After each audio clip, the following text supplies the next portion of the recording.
ಎಲ್ಲರಿಗೂ ನಮಸ್ಕಾರ. ಇವತ್ತಿನ ನಮ್ಮ ಈ ವಿಶೇಷ ಚರ್ಚೆಗೆ ಸ್ವಾಗತ. ಇಂದು ನಾವು ಇಬ್ಬರು ಅಸಾಮಾನ್ಯ ಶಿಲ್ಪಿಗಳ ಬಗ್ಗೆ ಮಾತಾಡೋಣ. ಒಬ್ಬರು ನಾವೆಲ್ಲರೂ ನೋಡ್ತಿರುವ ಈ ಜಗತ್ತನ್ನೇ ನಿರ್ಮಾಣ ಮಾಡಿದವರು, ಇನ್ನೊಬ್ರು ನಮ್ಮೆಲ್ಲರ ಅಂತರಂಗದ ಪ್ರಪಂಚವನ್ನ ಅಂದ್ರೆ ನಮ್ಮೊಳಗಿನ ಜಗತ್ತನ್ನ ರೂಪಿಸಿದವರು. ಬನ್ನಿ, ಸೃಷ್ಟಿಯ ಈ ಎರಡು ಅದ್ಭುತ ಮುಖಗಳ ಪರಿಚಯ ಮಾಡ್ಕೊಳ್ಳೋಣ. ಸ್ವಲ್ಪ ಯೋಚನೆ ಮಾಡಿ, ಜಗತ್ತನ್ನು ನಿರ್ಮಿಸುವುದು ಅಂದ್ರೆ ಏನು?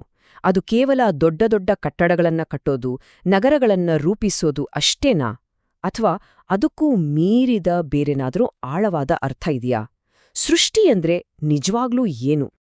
ನೋಡಿ, ಇಲ್ಲೇ ನಮ್ಮ ಇವತ್ತಿನ ಇಬ್ರು ಮಹಾನ್ ವ್ಯಕ್ತಿಗಳು ಬರೋದು.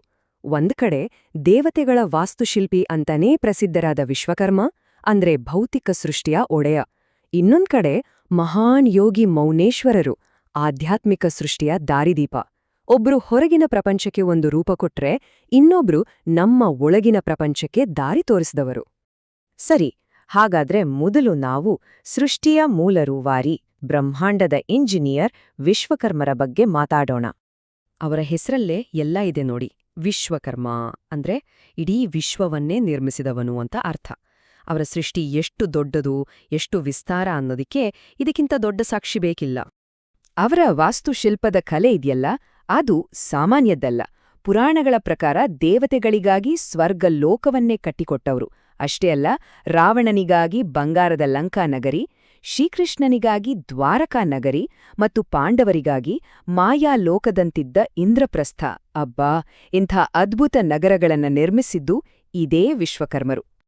ಇವರ ಕಲೆ ಬರೀ ನಗರ ನಿರ್ಮಾಣಕ್ಕೆ ಸೀಮಿತವಾಗಿರ್ಲಿಲ್ಲ. ದೇವತೆಗಳಿಗಾಗಿ ಅತ್ಯಂತ ಶಕ್ತಿಶಾಲಿ ಅಸ್ತ್ರಗಳನ್ನು ಇವರೇ ರೂಪಿಸಿದ್ದು. ಶಿವನ ಕೈಯಲ್ಲಿರೋ ತ್ರಿಶೂಲ, ವಿಷ್ಣುವಿನ ಸುದರ್ಶನ ಚಕ್ರ ಮತ್ತೆ ಇಂದ್ರನ ವಜ್ರಾಯುಧ, ಇವೆಲ್ಲವೂ ವಿಶ್ವಕರ್ಮರ ಕುಶಲತೆಯ ಫಲಗಳೇ. ಇನ್ನು ಒಂದು ಮುಖ್ಯವಾದ ವಿಷಯ ಇದೆ. ಭಾರತದ ಪ್ರಾಚೀನ ವಿಜ್ಞಾನವಾದ ವಾಸ್ತುಶಾಸ್ತ್ರದ ಮೂಲಪುರುಷನೇ ವಿಶ್ವಕರ್ಮ ಅಂತ ಹೇಳಲಾಗುತ್ತೆ. ಇವತ್ತಿಗೂ ನಾವು ಮನೆ ಕಟ್ಟುವಾಗ ಅಥವಾ ಯಾವುದೇ ಕಟ್ಟಡ ನಿರ್ಮಿಸುವಾಗ ಪಾಲಿಸುವ ಎಷ್ಟೋ ನಿಯಮಗಳಿಗೆ ಅವರೇ ಅಡಿಪಾಯ ಹಾಕಿಕೊಟ್ಟಿದ್ದು.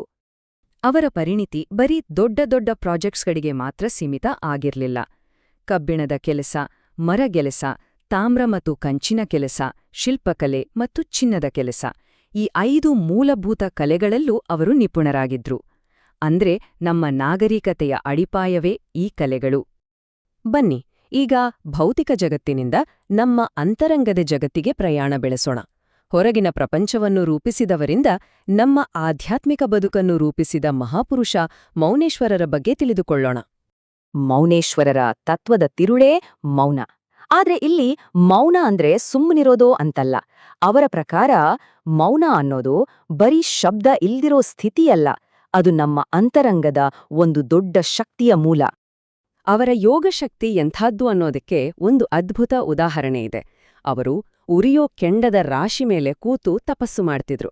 ಅದನ್ನೇ ಅವರು ಬೆಂಕಿಯ ಸ್ನಾನ ಅಂತ ಕರೀತಿದ್ರು ಅನ್ನೋ ಒಂದು ಐತಿಹ್ಯ ಇದೆ. ಇದು ಭೌತಿಕ ದೇಹದ ಮೇಲೆ ಅವರಿಗಿದ್ದ ಹಿಡಿತವನ್ನ ತೋರ್ಸುತ್ತೆ. ಆದರೆ ಮೌನೇಶ್ವರರ ಪವಾಡಗಳು ಸ್ವಂತ ಪ್ರದರ್ಶನಕ್ಕಲ್ಲ, ಬದಲಾಗಿ ಜನರ ಸೇವೆಗಾಗಿ ಇದ್ದವು.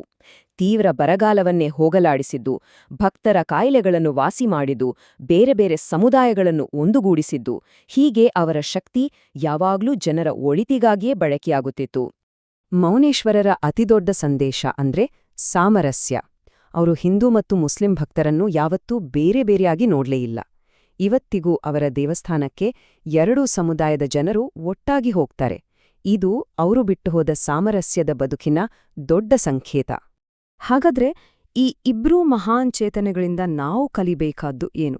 ಇವೆರಡನ್ನೂ ಒಟ್ಟಿಗೆ ಸೇರಿಸಿ ನೋಡಿದಾಗ ನಮ್ಗೇನರ್ಥ ಆಗುತ್ತೆ? ಬನ್ನಿ, ನಮ್ಮ ಇವತ್ತಿನ ವಿಶ್ಲೇಷಣೆಯ ತಿರುಳನ್ನು ನೋಡೋಣ. ಇದನ್ನ ಎಷ್ಟು ಚೆನ್ನಾಗಿ ಹೇಳಿದ್ದಾರೆ ನೋಡಿ. ವಿಶ್ವಕರ್ಮರು ಭೌತಿಕ ಸೃಷ್ಟಿಯ ಶಿಲ್ಪಿಗಳಾದರೆ, ಮೌನೇಶ್ವರರು ನಮ್ಮ ಅಂತರಂಗದ ಅಂದ್ರೆ ನಮ್ಮ ಆಧ್ಯಾತ್ಮಿಕ ಬದುಕಿನ್ನೇ ರೂಪಿಸುವ ಶಿಲ್ಪಿಗಳು. ಒಬ್ಬರು ಹೊರಗಿನ ಜಗತ್ತಿಗೆ ಆಕಾರ ಕೊಟ್ರೆ, ಇನ್ನೊಬ್ಬರು ನಮ್ಮ ಬದುಕಿಗೆ ಒಂದು ಅರ್ಥ ಕೊಟ್ರು. ಕೊನೆಯದಾಗಿ ನಮಗೆ ನಾವೇ ಕೇಳ್ಕೊಳ್ಳಬೇಕಾದ ಒಂದು ಪ್ರಶ್ನೆ: ನಮ್ಮ ಸ್ವಂತ ಜೀವನದಲ್ಲಿ ನಾವು ಯಾವುದರ ಶಿಲ್ಪಿಗಳು? ನಾವು ಏನು ಕಟ್ತಾ ಇದೀವಿ? ಕೇವಲ ಭೌತಿಕ ವಸ್ತುಗಳನ್ನ ಅಥವಾ ನಮ್ಮ ಅಂತರಂಗದ ಪ್ರಪಂಚವನ್ನ?